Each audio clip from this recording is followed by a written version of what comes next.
సాహిత్యం సమాజాన్ని నడిపిస్తుందని ప్రముఖ సామాజికవేత్త డివివిఎస్వి వర్మ సాహిత్యం యొక్క గొప్పదనాన్ని వివరించారు. 57వ జాతీయ గ్రంథాలయ వారోత్సవాల్లో భాగంగా 4వ రోజు ఉమ్మడి పశ్చిమ గోదావరి జిల్లాలోని స్థానిక ప్రథమ శ్రేణి శాఖ గ్రంథాలయంలో కవి సమ్మేళనం నిర్వహించారు. ఈ సందర్భంగా జరిగిన కవి సమ్మేళనంలో కోట రామప్రసాద్ తమ కవిత బంగారు బాల్యం గురించి సాహితీ సామ్రాజ్యం వ్యవస్థాపకులు తాడినాడ భాస్కరరావు, జాతీయ ఉత్తమ ఉపాధ్యాయ అవార్డు గ్రహీత కవిశ్రీ మోహన ప్రసాద్, ఎస్ శ్రీనివాస్ వారి కవితలు వినిపించారు. అనంతరం పట్టణంలోని వివిధ పాఠశాలల విద్యార్థులకు కథల పోటీలు నిర్వహించారు.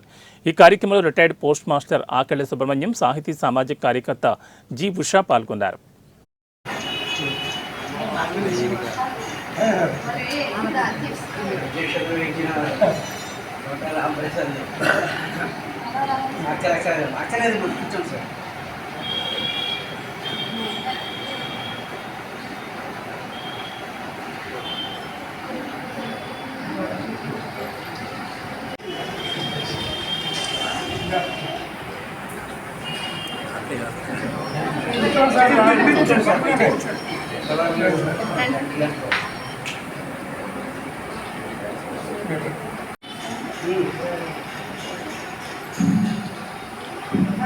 అలాగే వర్మ గారు ధన్యవాదాలు సార్, చాలా చక్కని సందేశం ఇచ్చారు.